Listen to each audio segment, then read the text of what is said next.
Okay, so much more importantly, today is World Digital Preservation Day. And if you're not familiar with that, World Digital Preservation Day is an international day of digital preservation celebration. It's a day of sharing digital preservation experiences, the benefits, the challenges, and good practice. And really, that's what this webinar is about. So afterwards, please head over to the Digital Preservation Coalition website, and you'll see all the other events and webinars and activities across the whole world today on digital preservation.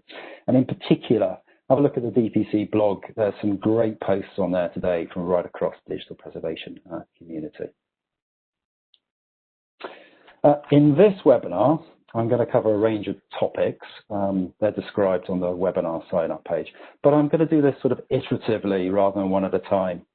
So I'm going to dip into a survey we've done into digital preservation challenges. I'll look at some of the approaches and solutions you can take, including some of the community resources that are out there that can help. I'll look at where Perpetua fits and how that can help. And then I'll dip back into the survey and we can look at some more challenges, resources and solutions. And I'll keep doing that for the next 45 minutes or so until I run out of air, and then we'll stop and we can have some questions and answers at the end. And as I said, because World Digital Preservation Day is about sharing expertise in digital preservation, I'll include plenty of useful resources from the digital preservation community as I go along. So let's start with the survey. So to explore the landscape of digital preservation, we did a survey over the summer, and I'm going to look at some of the results and share what I think they mean. And the full survey results and the methodology is all available in an archive and ebook. So that's one place you can go on our website if you want to find more details of the survey that we did. So we surveyed, well, at least 45 institutions responded to our survey from across the US and Europe and beyond. So we have a good balance of organizations from across the world. Of course, we would have liked more, but there's lots of interesting findings from the people that we talked to and completed the survey over the summer. So we asked them, for example, what types of content they have that need digital preservation. And not surprisingly, most of the responses talked about heritage or special collection content. And that's because higher education institutions have got a long history of preserving and providing access to special collections of archives, especially within their libraries, both digital or digitized material, and there's a clear recognition, I think, that digital preservation is needed to sustain that content for the future. Slightly fewer organizations identified research data and scholarly outputs as a important need for digital preservation. But interestingly, by volume, that amount of content is often a lot larger in higher education institutions. And perhaps this is a reflection that digital preservation for research outputs is still in early days. A lot of the focus so far has been on things like open access rather than long-term preservation. But that will change, and it needs to change. And I think there's lots of opportunity for the research data management and digital preservation communities to share experience in this area. So what are the challenges that people face in digital preservation? So we asked participants in the survey to choose from a list of possible challenges. And this is the result. And at the top, I think two clear themes emerge. The first is the challenge of investment and organizational interest, as in buy-in to digital preservation within an institution. And the second challenge that came across quite clearly is that organizations have a diverse range of content sources and locations and that contain data, and they want to make that available and accessible to users. And that in turn brings in issues of metadata, which is the key to search and discovery. And I think it's quite interesting that some of the more specific aspects of digital preservation, for example, file format obsolescence, are far less of a concern. But maybe that's not a surprise, because if you think about it, if you can't get interest in digital preservation, you can't get funding to do it, then you can't make the results of digital preservation easily accessible and usable. And worrying about the details of digital preservation becomes pretty pointless. In the survey, there was lots of consistency between US and Europe, especially around the need for investment and institutional support. There are some variations, but to be honest, I don't think there's enough data to be worried about where those differences really lie. So what I'm going to do is I'm going to take the results of the survey as a whole and then pick some of the challenges and possible solutions. So a couple of the key challenges are for organizations to get an appropriate level of investment into digital preservation, and that includes generating wider organizational interest in the digital preservation that needs to be done. And that reminds me of the digital preservation three-legged stool. This comes from Nancy McGovern and colleagues at MIT, and that's a great resource, by the way, to go look at. And the three legs of the digital preservation stool are policies, procedures, practice, and people, so an organizational leg, funding that pays for those activities, which is the resources leg, and supporting software, hardware, and skills to allow preservation actions to be undertaken on content. So that's the technology leg. And many organizations, the weakest leg of the stool is not having enough budget and sometimes not having enough staff. And that was clearly reflected in our survey. And getting institutional buy-in and investment into digital preservation is really important. So if you want to do that, then what resources are there to help you? So suppose you've got special collections and archives. Well, have a look at the digital preservation, a resource for building a business case for digital preservation. That's all about getting funding. So that covers a step-by-step process. It's got a template for building business cases. There's a FAQ from different dimensions, and it includes some useful case studies. And of course, it's not just applicable for people who need investment into special collections and archives. It's applicable to scholarly outputs too, but there are other resources available in that area that are more specific. So, for example, you might want to have a look at the JISC Research Data Management Toolkit, and that includes how to engage people within your organization on research data management, which in turn includes things like storing and preserving content. It includes making the case for research data management, and is backed up with some case studies. So that's a useful resource too. And then finally, in terms of making business cases, I mean, there were some survey respondents that did talk about corporate records. And here the business case can often be a little bit different. So there might be compliance drivers, for example. So, I mean, Archive and ourselves, we produced a guide to how to build business cases around digital preservation for compliance reasons. And that's available from our website. So feel free to head there and take a look. But for the bulk of respondents to our survey, and I suspect the bulk of people on this webinar, the main issue of digital preservation, both for special collections and archives and scholarly outputs, for example, research data, is that digital preservation is about enabling access to content for a range of communities. And access, indeed, is a core part of the definition of digital preservation. So preservation helps enable access, and that's part of a wider life cycle for content, as you can see here from the Digital Curation Coalition. And that's actually also a really good resource to look at because it covers all the different steps you might need to do. And if you're building a business case around access and you're dealing with scholarly outputs, then maybe you want to go and align your case for getting investment and sustained funding with activities that are going on in that area. So aligning digital preservation with making research data or research outputs findable, accessible, interoperable, and reusable. So that's fair.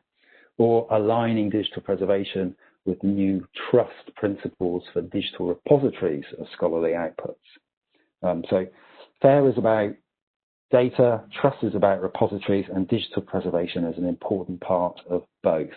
So digital preservation needs to be part of trusted digital repositories, so it enables research data to be accessible and usable and trustworthy for the long term.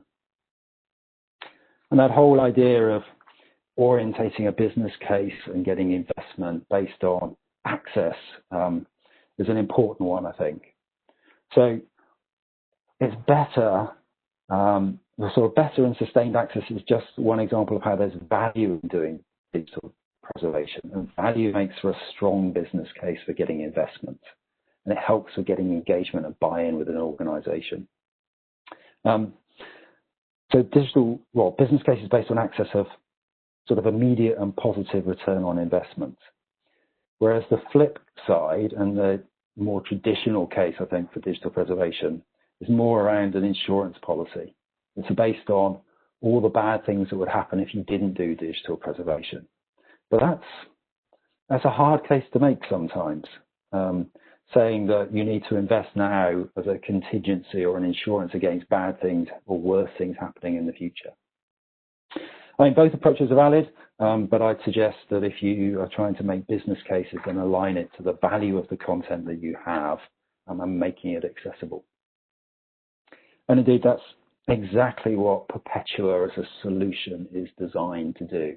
It's all about long-term accessibility and usability of content for a range of different audiences.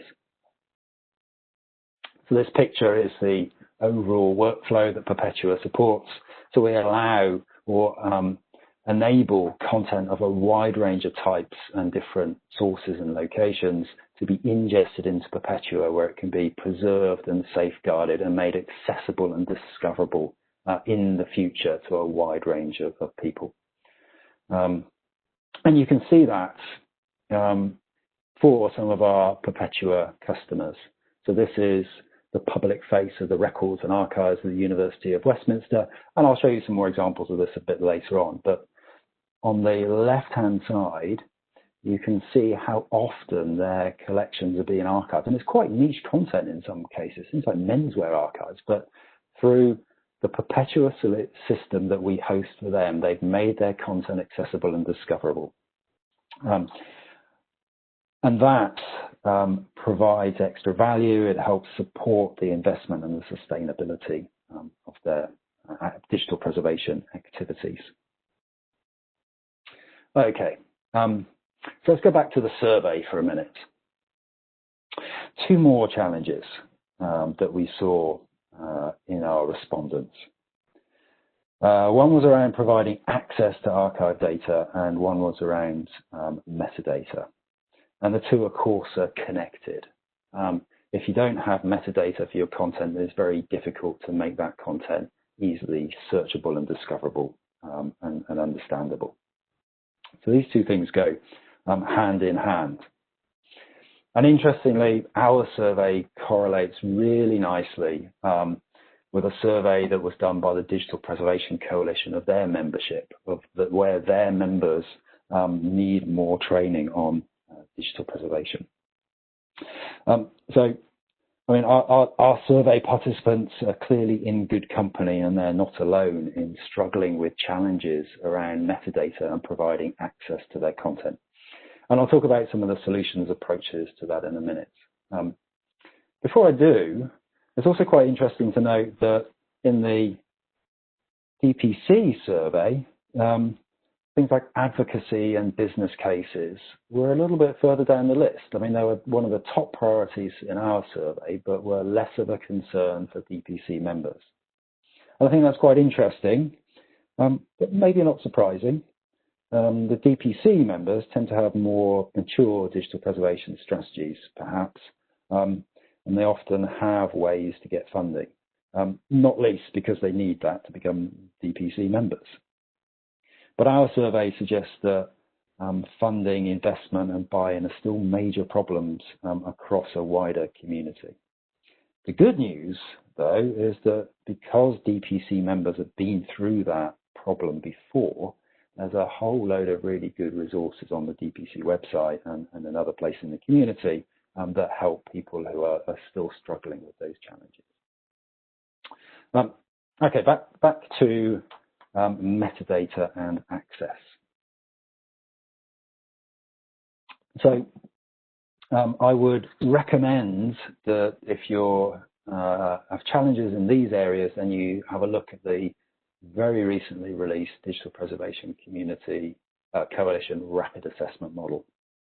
So that allows organizations to assess their level of maturity against a range of digital preservation activities, including what they're doing in terms of metadata and providing access to their content. And the DPC RAM maturity model goes into detail and has multiple levels. So it tells you what the basics should be and then allows you to work up. So it's a great way to get started, understand what to do first, and then move on to a more advanced solution. And that really helps also in making the case for investment. So if you build your case for investment around things like DPC, RAM, or other sort of community maturity models, then that helps instill confidence in stakeholders that you're doing the right thing and it's the recognized thing to do and it's solving a problem that's real. Metadata, of course, also features in the National Digital Stewardship Alliance levels of digital preservation. So that's another good resource to look at. And completely hot off the press, the NDSA levels of digital preservation and the recent project to improve it won one of the World Digital Preservation Day awards today. So it was the winner of the International Council on Archives Award for Collaboration and Cooperation. And the NDSA levels is a really good resource. It's a single page that covers both good practice and maturity models.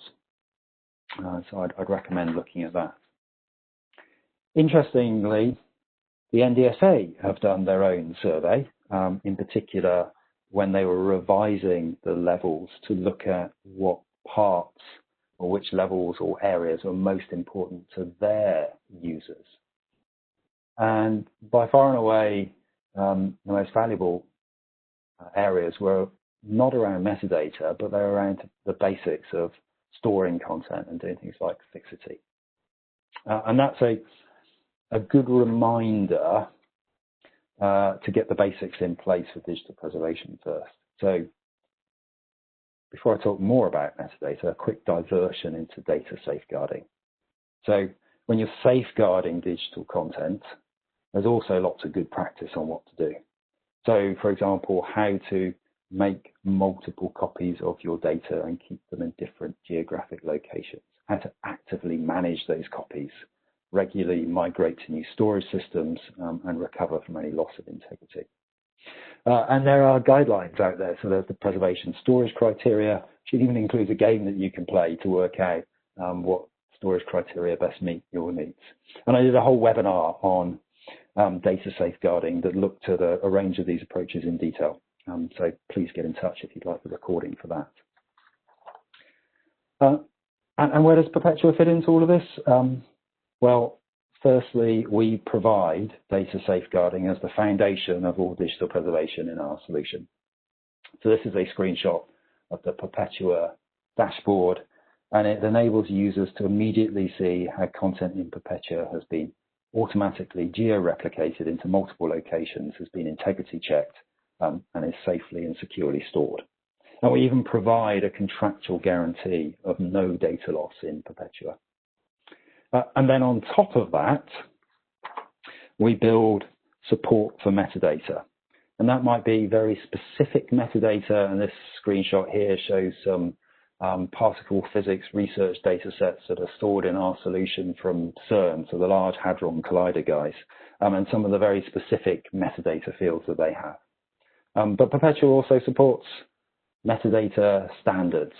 So here on the right-hand side is ISAD-G metadata, and then on the left is a graphical view of how content is organized into a hierarchy. I mean, all of that was largely around the sort of metadata administration and management that can be done in Perpetua. And then from an end user perspective, we allow metadata and content to be surfaced in a way that's easy to search and view and navigate. So coming back to the University of Westminster, this is what it looks like to have their content in Perpetua for public access. So this is the China Visual Arts project, and it's available online. And metadata here is enabling the search, navigation, and understanding of their archived content for a wider community. Here's a little bit more detail. There's search facets down the left-hand side and matching records on the right. And to the sort of glimpse of Westminster's public archive, hopefully you can see how Perpetua makes it easy for users to find and search and use archived content based on metadata. And indeed, you can drill down into specific items and view them in detail. So Perpetua is about an end-to-end process for ingesting, managing, and providing access to digital content, and that's both metadata as well as digital objects. More survey stuff. So two related challenges I haven't talked about yet that came up in our survey is that data tends to be stored in multiple systems that makes it difficult to access and manage. And integrating those systems with a digital preservation environment isn't always easy. And for those challenges, again, they go together. But organizations have got lots of different content sources, and they struggle to get content from all those different locations into a digital preservation environment where they can manage it and preserve it and make it accessible.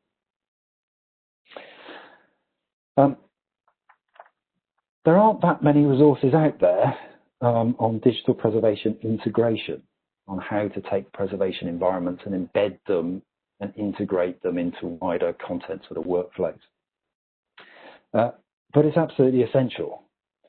It's hard to preserve content if you can't get it into a digital preservation environment. And it's hard to make use of that content if you can't easily access it and use it in different ways by different communities and in different applications. So Archivum, we've been addressing this head on from the outset of providing our solution.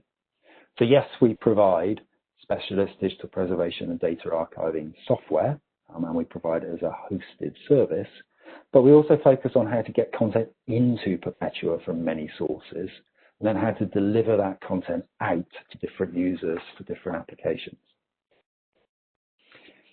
And we do that through integrations, and that allows digital preservation to become an embedded and integral part of content workflows. And that's really important, I think, for the success of digital preservation activities, especially around making content accessible. So just to give you a couple of examples, the first is integrations with institutional repositories. So for example, for scholarly outputs, including research data. So here, through the integrations we have with different institutional repository solutions, researchers can continue to do what they do day to day, and that's deposit and publish content through an institutional repository. But as part of the workflow within that institutional repository, that content can then be automatically transferred to Perpetua for long-term safeguarding and digital preservation. And the key thing here is researchers and data managers continue to use the institutional repository for their normal day-to-day workflows. And digital preservation is embedded into that workflow and happens in an automated way to ensure those scholarly outputs are properly protected for the long term. For special collections and archives, it's often a little bit different. Here, the metadata might be in a catalog or content management system. The data might be on servers or might even come from third parties doing digitization. And Perpetua allows that content to be taken and that metadata to be taken from those different sources, put through preservation and safeguarding, and then made accessible through different channels. So it could be Atom, which is part of Perpetua, or it could be through archive space, and we do that for some of our customers, or it could be delivering content out to external websites. Either way, these integrations are necessary to allow content to flow through and become accessible for users. We also support integration with library management systems. This is one example of how we worked with EBSCO on integrating Perpetua with Folio. There's a whole webinar on that, so I won't go into detail on that now. And we can integrate with other library management systems too. So this is an example of how Westminster's Perpetua system is integrated with their library catalog. So this is Ex Libris Primo. And you can search in the library catalog and then automatically be able to sort of navigate across to the matching items in Perpetua. So whilst there are lots of good things that can be achieved if you solve the problem of integrations, it also brings with it some challenges. Not least is all the different types of content you then have to deal with from all the different sources. And organizations often have a very long tail of file formats that they may have to deal with, along with the common things such as images and video and documents and so on.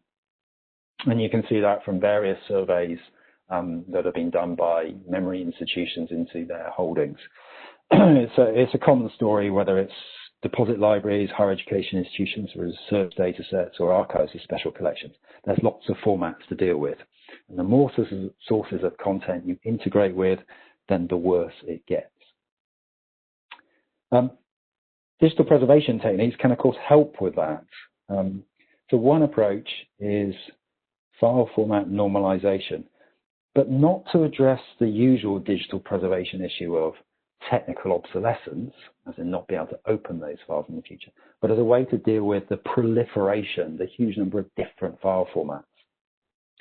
So digital preservation techniques can actually help reduce all the different types of incoming content and their different formats into just a relatively small number of easier to manage file formats, and that includes file formats used to provide access. So digital preservation techniques really can help in making content accessible in the short term, as well as protecting it in the long term.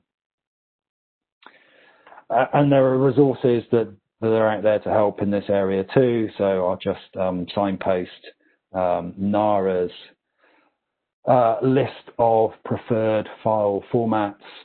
So there's some great resources there on if you're trying to decide what the best formats are to use in your archive, then have a look at what they recommend. And in Perpetua, we support the ability to do file format conversion. So behind the scenes, we use Archivematica as a digital preservation engine, and that can convert a wide range of formats into both preservation and, importantly, access versions. And then we've extended that to add support for things like Office documents and emails and other formats that aren't available through Archivematica out of the box. To give you a quick example, this is a PST archive that we've made accessible by putting it through Archivematica and applying our conversions. So this is actually a PST from Enron, so it's nearly 20 years old. It's got tens of thousands of emails in PST files. They have file attachments, so the emails have old documents and PowerPoints and spreadsheets attached to them. And when we've converted them into PDFs for access, then the whole lot can be made available online in a browsable hierarchy. And not only can you access and search the emails, but you can view all the file attachments to those emails as PDFs through a web browser and see those in context of the original collection. So again, it's about digital preservation techniques, but applied to help make content accessible and not just protect it for the long term. Back to the survey again. So we also asked people whether they use in-house or third-party tools or services for digital preservation. So nearly 60% do use third-party solutions, either entirely or part of their digital preservation activities. And with the continued rise of cloud-hosted digital preservation services in today's digital preservation landscape, then that raises challenges and for people who are looking to use third-party tools and services. So again, there are various resources that can help if you are looking to use third-party solutions for digital preservation.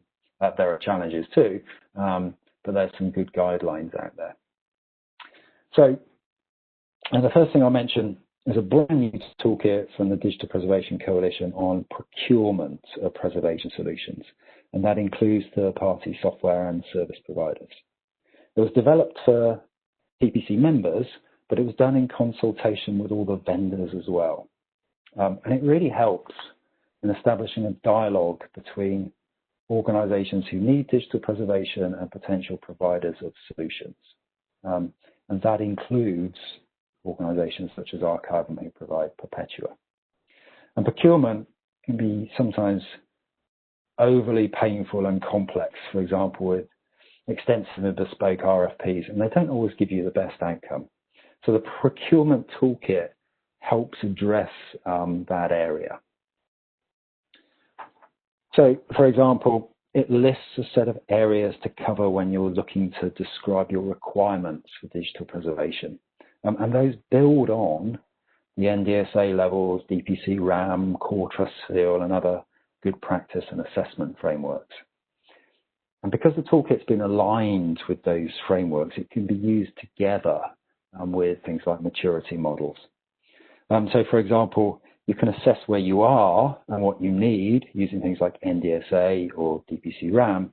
And then you can express the gaps or your needs when you're doing procurement and are looking for a digital preservation solution. And you can align all of that with where you are in the sort of the scale of things in terms of how mature you are with your digital preservation activities.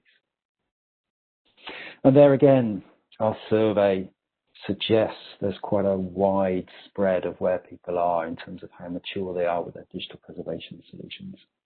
So the vast majority of organizations we surveyed, irrespective of whether they've got special collections and archives or scholarly outputs, either only partially follow good practice, or they don't follow it at all, or they don't even know whether they're applying good practice or not, which probably means they aren't. And that's why maturity models are really helpful. They help organizations understand where they are today, and then they help them make small steps in the right direction towards a better future. And expressing these steps is what they, in terms of what they need from digital preservation solution today and in the future, helps when procuring or looking for or evaluating a digital preservation solution, especially from third parties.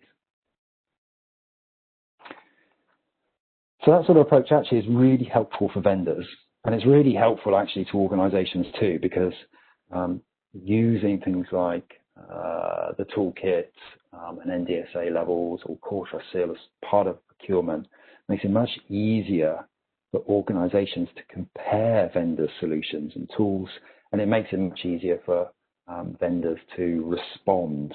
So for example, here's an assessment of how Archivum supports the NDSA levels and what's still left for an organization themselves to do. So here, green means that the Archivum Perpetua solution can fully meet the requirements of the NDSA levels in that particular category. Yellow means that we can provide partial support, and then blank means it's still down to the organization to do that part themselves. For example, choosing which metadata standards they want to use. We can then support them in using that metadata standards, but the choice is still theirs. Likewise, when assessing third-party solutions or providers, think about how they would enable you to build a trusted digital repository for your content. So, for example, look at Core Trust Seal. So Core Trust Seal, you can use that to help you identify gaps in what you have and what service providers can do, and that enables you to focus your internal resources on your responsibilities and focus on what parts you might want to outsource to a service provider or vendor.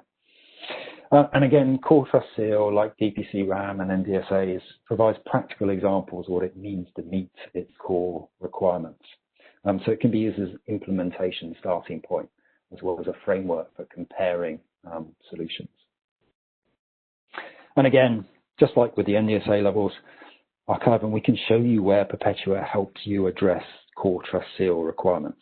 So Archivum isn't a trusted digital repository ourselves, but we certainly enable customers to build them. And asking vendors to show you how they support NDSA or DPC RAM or Core Trust Seal or 16363 or Track or whatever is a great way to compare solutions in a standardized way. Now, Perpetua is a cloud-hosted software as a service solution, and there's one of several on the market. And if you are considering cloud-hosted solutions as part of your in-house or third-party decisions, then don't think that cloud is necessarily a silver bullet. It's really just a bunch of computers that someone else is using to provide a service. So all the criteria and assessment frameworks and things I've talked about so far apply to cloud-hosted preservation solutions just as much as they apply to in-house. It's just that some extra criteria come into play, especially around service level agreements, exit strategies, conditions of use and the contracts. But whatever approach you take, always understand what's happening under the covers.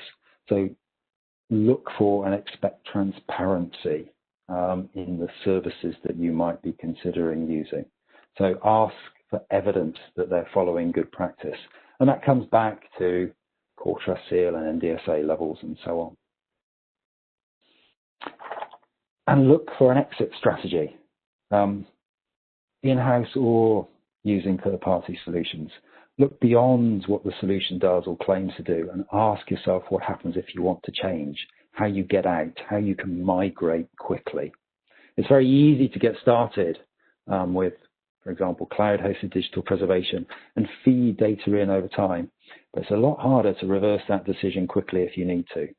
So look for exit strategies and migration support. And there's all sorts of things that an exit strategy should include. So no lock-in to a particular vendor. It should be part of the contract. You should be able to independently test and verify that the exit strategy works and do that in advance before you really need to use it. And if you do that, then you can have confidence in using a solution, knowing that if you do need to change, then you can do. And that's exactly what we support at Archivum. So we build exit strategies into our solution. And that includes data escrow with third parties, so you can always get your data back.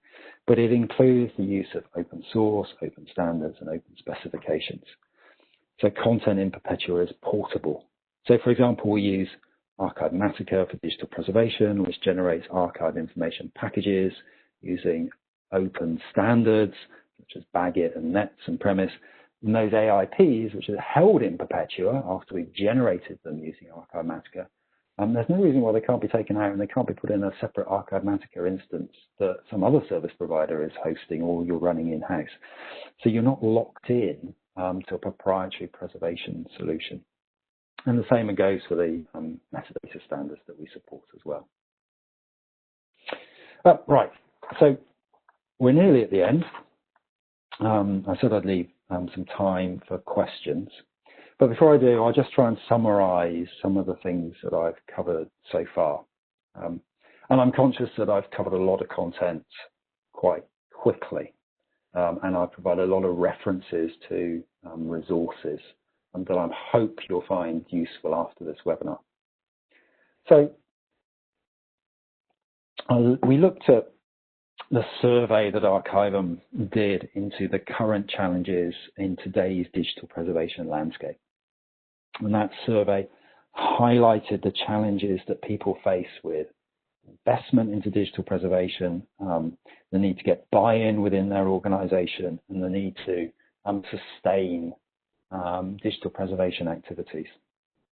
We looked at some of the challenges that organizations have in providing access to their preserved content and the role that metadata has in doing that, particularly in search and discovery. We looked at the challenges organizations have of integrating digital preservation into a wider environment, especially where they have lots of different sources of content. And that's increasingly true in higher education institutions where they've got special collections and archives and scholarly outputs, including research data or corporate records as well, or other sources of content that are in very different forms, but all need digital preservation and need to be made accessible for one reason or another. In doing that, I sort of highlighted some other challenges that will inevitably come up. For example, the dealing with lots of different content types and how things like file format conversions can help, not necessarily from a pure digital preservation perspective, but from an access and use perspective. And then challenges in the survey and issues that people face are this whole question about using in-house or third-party solutions or services. And in the webinar, we've looked at some of the approaches to dealing with that challenge. And finally, well, as well as signposting a lot of community resources that I hope will be helpful, I also talked about the Perpetua solution. So Perpetua is designed to help with these challenges in today's digital preservation environment in many ways. And some of those things include reducing cost, especially those associated with staff. So it doesn't mean making staff redundant. It means getting more done with the same staff that you have and be able to do digital preservation on smaller budgets. And that's really helpful, especially if it's difficult to get investment and to sustain investment in digital preservation. Perpetua helps you get more done by, for example, automating digital preservation and access workflows. And that's important because organizations struggle to keep up with the amount and the complexity of digital content that they need to keep and provide access to. And they struggle with keeping costs under control as a result. And that sort of automation through Perpetua allows staff to focus then on the more interesting and challenging areas of digital preservation. So things like selection and appraisal and curation. And means that staff don't have to worry about the more mundane stuff like fixity checking and file format conversions or shifting content between lots of different systems. Perpetua helps reduce errors, right? So people make mistakes, and automating digital preservation helps reduce those mistakes. And in a digital preservation world, that can also help lower both long-term risks and cost. And importantly, it helps ensure that content remains accessible and usable over time. And really, above all else, that's what Perpetua is about. It does help make content accessible and usable for the long term. So it's really about organizations getting the most for their content. And in turn, that helps them build a solid business case for investment within their organization or for other stakeholders. So I hope that's been useful. As I said, we'll make the slides available for all the links and references I had in there. Again, yeah, World Digital Preservation Day. Please go and have a look at the DPC site for all the other resources. That's a great way to further understand the current landscape of digital preservation. I should stop and give people time to ask some questions. That was awesome. Thank you, Matthew. Good stuff. You can hear me okay, right? Yep. Okay. All right, we do have a few questions. So Natanya said, my organization has content in media formats, U-matic tapes, Betacam tapes, DV-cam, reel-to-reel, etc. We are interested in digesting this content, add descriptive and technical metadata, and integrating these audio and video files into our broadcast system. What experience do you have with this industry? So one example, there's a bit of echo going on. One example of that is how we've worked with the Irish Traditional Music Archive, who face exactly this challenge. They've got audio, video, and film material that they are currently digitizing and they want to make available online. So they actually use a third-party service provider. So they use Memnon as part of Sony in Europe to do digitization of their VHS tapes, reel-to-reel audio, and so on. And then Memnon actually upload the digitized masters into Perpetua, where ITMA, the music archive, can then ingest it, put it through a preservation process, safely store those masters, but also generate derivatives, so mezzanine or proxy or sort of access copies that can then be made available online, both internally for their staff and also publicly. So we do have some experience in working with organizations who have AV content, both born digital and digitized. Another example would be the Museum of Modern Art. They've got Andy Warhol film collection that they are digitizing, and they're using Perpetua to safeguard the DPX files, for example, for the long term. And that can get quite hairy. Anyone who's done digitization of a high resolution of films will know the volumes and numbers of files involved, and the need to keep that content safe. Great. Sounds good. All right. Someone from Cynthia. She's asking about what about interoperability with Dataverse? That's something that we haven't done right now, but we have experience in integrating with a wide range of things like institutional repositories. So I mentioned things like ePrints and DSpace and Figshare. We've done an integration with Haiku as well. So whilst we haven't integrated directly with Dataverse, I wouldn't see a problem in doing that. And I know other people have done, for example, direct Dataverse to Archive Massacre integrations, and we use Archive Massacre as part of our solution. So it shouldn't take too much to sort of join those dots up and be able to integrate Dataverse with Perpetua. Great. Okay, so Joseph, when you convert .pst files to .pdf, does Perpetua preserve the information about who sent and received the email? What address was it sent to? Did they read it, etc.? Which the original system would record. Yeah, so let me explain that in a bit more detail. So you've got a PST file. So it's a single archive that contains multiple emails. So we do two things. The first thing we do is we convert the PST into Mbox and internet email format. So we'll take all the emails out of the PST and we will save them as EML format, which is the current internet standard for email. So that's sort of text-based. And that maintains all the email header information. So all the usual senders, receivers, subject line, dates, etc., but also all the rest of the detailed headers that allow emails to be correlated into chains, so threads. So the original PST is kept.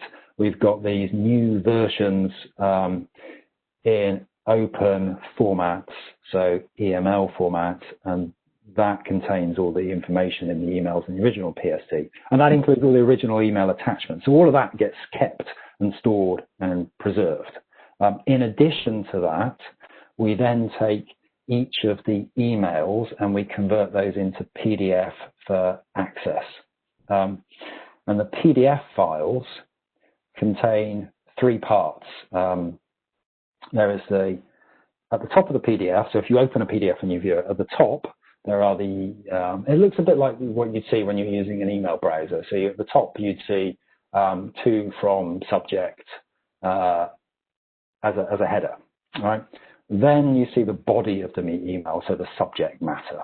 And then at the bottom in the PDF, we also list out all the headers from the original email. So none of that is actually lost. It's just right down at the bottom of the PDF document, which also means that it's entirely searchable because all of these PDFs in Perpetual are full text indexed and searched. So the format we use for making email accessible, which is PDF, and that also includes all the attachments on the email, so converting Word documents or WordPerfect documents or PowerPoints to PDF too. You know, PDF is the access version, but in addition to that, we still retain the original PST, and we have the EML and MBOX versions for long-term preservation. Great. Okay. Thanks. There's a remind me afterwards to send the link round. I blogged on the DPC website. Actually, I think it was last year's World Digital Preservation Day on how we do email preservation, and we also have a webinar that I did earlier this year on exactly how we do preservation of Office documents and emails, including PST. So I'll get those links out, and then you can use those to learn more. Perfect. All right. So Anna is wondering, how do you conduct an exit test? Yeah. So there are different levels at which you can do that. So one key part of Perpetua is what we call data escrow. So as I mentioned, we store multiple copies of data in different geographic locations with ongoing fixity checks. And that's part of our following good practice for long-term storage. And those locations typically would include, for example, Amazon Web Services or Azure or some other cloud provider. But one of those locations is also an escrow location. So it can be into an account that we don't own. So it might be a cloud-hosted storage provider, and we will deposit a copy of the content and the metadata and audit trails and everything else into that storage location, along with the other storage locations we have for the other copies of the data. And that's what we call data escrow. And if you want to get your data back, then we also provide an open source toolkit that you can point at that data location, and it will retrieve and restore the data into its original form. So if you've got a load of files in folders that you put into Perpetua, then you can use the Escrow toolkit to recover the original files and folders in their original structure. And you can recover any preservation versions or access versions or metadata and everything else. So the way to test the exit strategy is we allow our customers to ingest some data, put it through the Perpetual workflow, it goes into escrow, and then they can independently of us run the escrow verification process, and they can confirm that they are able to download and recover their data in the original form without having to engage us as a service provider at that point. And through the use of Bagot bags and checksums and stuff, it's also possible to completely verify that there's been no content loss or corruption during that process. So we do allow and indeed encourage our customers to test escrow if they want to verify that it is possible to migrate content out of our solution without being locked into us in any way in order to do so. Okay. So on the same topic, Paul is wondering, are there egress charges for recovery from escrow? Escrow. That depends on how it's stored. I mean, obviously, if you're storing data in a cloud provider, then depending on who it is, there may be egress charges. So generally speaking, the cheaper the storage, so you might be using AWS Deep Glacier, the more expensive it is to then access that data if you need it. So Escrow is kind of there as a disaster recovery emergency option. So it's low cost storage, but there can be charges to retrieve the data. But that's only one cloud storage option. I mean, it's possible for us to use different cloud storage locations. And indeed, for some of our customers, we create offline copies of the data that can be stored physically instead of in the cloud. Great. Okay, so maybe one more. We're close to the end of the hour. From Julie, does Perpetual have permissions granularity so that just certain groups can see certain sensitive documents while more people can see university documents and then the public can see some collections? Yes, the short answer to that. We have a concept called data pools. So if you've got different types of content and you can isolate those within the system. So if you've got personal sensitive data, you can put it into one data pool and that's only accessible for a certain set of users.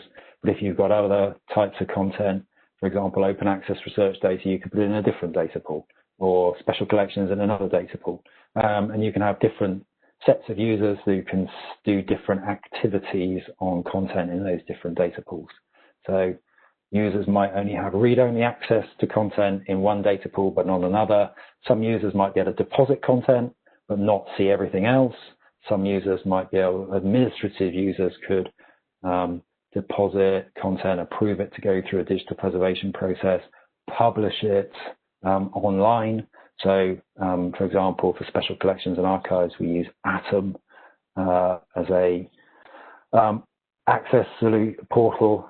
So that it also provides a very fine level of granularity over who can see what content.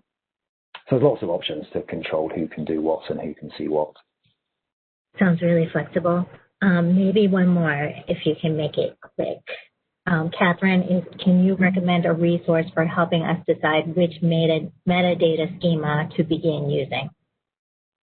I think the metadata schema depends on what type of content that you have. So if it's got the outputs, then you might be looking at things like DataCite, and there may even be very specific metadata schemas for different types of research, data. Special collections and archives, it might be ISAG or EAD. I mean, there are particular metadata standards that are being developed specifically for that community. And RICS is another one coming up. If you want a general one size fits all, then doubling core is the usual lowest common denominator. So that's a fairly agnostic metadata model for covering things like subject and title and dates and so on. So that will be an option. So it depends on what sort of content you're trying to describe and who's going to be accessing it and what metadata they need in order to both find it and understand how to use it. We support lots of different schemas in Perpetua.